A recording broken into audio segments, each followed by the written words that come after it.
Assalamualaikum warahmatullahi wabarakatuh. Perkenalkan, nama saya Muhammad Iqbal Firmansyah dengan NIM 20104111996. Saya dari kelas manajemen F. Jadi saya di sini akan mempresentasikan tugas ujian akhir semester pengantar ilmu manajemen bisnis. Oke, yang pertama adalah pengertian bisnis. Di sini pengertian bisnis tidak hanya satu, tetapi banyak. Jadi menurut bahasa, bisnis sendiri adalah berasal dari bahasa Inggris, yaitu business, yang artinya perusahaan atau usaha atau urusan. Dan secara istilah, pengertiannya juga berbeda. Bisnis adalah kegiatan yang dilakukan oleh individu, sekelompok orang atau organisasi untuk menciptakan nilai, create value, melalui penciptaan barang dan jasa untuk memenuhi kebutuhan masyarakat dan memperoleh keuntungan melalui transaksi. Dan pengertian bisnis juga menurut para ahli adalah, menurut Profesor Owen, bisnis adalah sebuah perusahaan yang berhubungan dengan produksi dan distribusi barang untuk dijual ke pasaran ataupun memberikan harga pada setiap jasanya. Selanjutnya adalah jenis-jenis bisnis. Jenis-jenis bisnis menurut motifnya itu dibagi menjadi dua, yaitu bisnis yang berorientasi keuntungan atau profit oriented or profit motive. Contohnya PT, perusahaan perorangan, CV, dan firma. Yang kedua adalah bisnis yang tidak berorientasi keuntungan atau nirlaba, non-profit oriented or non-profit motive. Contohnya adalah lembaga swadaya masyarakat, organisasi sosial, dan yayasan. Sedangkan menurut kegiatannya di jenis bisnis itu dibagi menjadi 4, yaitu bisnis ekstraktif, agraris, industri, dan jasa. Bisnis ekstraktif adalah bisnis yang bergerak dalam bidang pertambangan dengan cara menggali bahan tambang yang terkandung dalam perut bumi, seperti pabrik nikel, pabrik timah, dan sebagainya. Yang kedua, bisnis agraris. Bisnis agraris adalah bisnis yang bergerak di bidang pertanian, perkebunan, perikanan, peternakan, dan juga kehutanan. Dan yang ketiga adalah bisnis industri. Bisnis industri adalah bisnis yang bergerak di bidang industri manufaktur, seperti industri tekstil, Jerman, mesin, dan lain sebagainya. Dan yang terakhir, yang keempat adalah bisnis jasa. Bisnis jasa adalah bisnis yang bergerak di bidang jasa untuk menghasilkan suatu produk yang tidak berwujud, seperti perbankan, kecantikan, dan lainnya. Yang selanjutnya adalah pengertian manajemen. Sama seperti bisnis, manajemen tidak hanya memiliki satu pengertian, tetapi banyak. Jadi yang pertama, pengertian manajemen menurut bahasa. Menurut bahasa, manajemen berasal dari bahasa Perancis, yaitu management, yang berarti seni untuk mengatur atau mengelola sesuatu. Dalam bahasa Inggris, kata manage berarti mengendalikan atau mengelola. Dan secara umum, pengertian manajemen juga berbeda, yaitu manajemen adalah suatu proses di mana seseorang dapat mengatur segala sesuatu yang dikerjakan oleh individu atau kelompok. Manajemen perlu dilakukan guna mencapai tujuan untuk target dari individu ataupun kelompok tersebut secara kooperatif menggunakan sumber daya yang tersedia. Dan yang ketiga adalah pengertian bisnis secara etimologi. Secara etimologi sendiri, pengertian bisnis adalah seni untuk mengarahkan orang lain untuk mencapai tujuan utama sebuah organisasi atau bisnis melalui proses perencanaan, koordinasi, serta pengaturan sumber daya yang ada demi mencapai tujuan secara efektif dan efisien. Pengertian bisnis menurut para ahli. Saya ngambil dari contohnya para ahli yaitu Mary Parker Follett. Manajemen adalah seni dalam menyelesaikan tugas melalui perantara. Dalam hal ini, manajemen dapat diartikan sebagai suatu kegiatan yang dilakukan oleh seorang manajer untuk mengarahkan bawahannya atau orang lain dalam menyelesaikan pekerjaan demi tercapainya sebuah tujuan. Oke, yang selanjutnya adalah fungsi manajemen. Fungsi dasar dari ilmu manajemen yaitu sebagai elemen yang harus ada dalam kegiatan manajemen sebagai acuan dari seseorang yang bertugas sebagai pengelola atau biasa disebut dengan manajer. Manajer inilah yang bertugas untuk memastikan bahwa tujuan dapat tercapai dengan membuat perencanaan, koordinasi, dan pengendalian. Dalam ilmu manajemen, ada 5 fungsi yang saling mempengaruhi satu sama yang lainnya, yaitu yang pertama adalah perencanaan atau planning, yang kedua adalah pengorganisasian atau organizing, yang ketiga adalah penempatan atau staffing, yang keempat pengarahan atau directing, yang kelima adalah pengawasan atau controlling. Yang pertama, perencanaan atau planning. Perencanaan atau planning adalah hal pertama yang wajib dilakukan seorang manajer. Dengan adanya perencanaan, manajer mengevaluasi segala tindakan, baik yang sudah dilakukan maupun yang belum. Tanpa adanya perencanaan yang matang, tujuan dari kegiatan manajemen tidak akan tercapai. Yang kedua adalah fungsi pengorganisasian.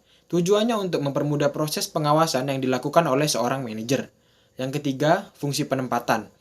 Manajer bertugas untuk menempatkan sumber daya yang tersedia sesuai dengan kebutuhan. Dengan begitu, proses pencapaian tujuan dapat dilakukan lebih efektif dan lebih efisien. Yang keempat, fungsi pengarahan. Sebagai upaya agar perencanaan yang telah dibuat dapat berjalan dengan lancar. Jadi, pengarahan perlu dilakukan agar segala sesuatu yang dilakukan dapat berjalan sesuai arahan atau rencana. Dan yang terakhir, yang kelima adalah fungsi pengawasan. Tujuannya agar kegiatan manajemen dapat berlangsung sesuai dengan rencana awal. Jika tidak berjalan dengan baik, dapat dilangsungkan proses evaluasi. Jadi, tujuan manajemen pun dapat tercapai dengan lebih efektif dan lebih efisien. Oke, yang selanjutnya adalah contoh manajemen. Di sini contoh manajemen ini sangat banyak ya. Ada sekitar 21.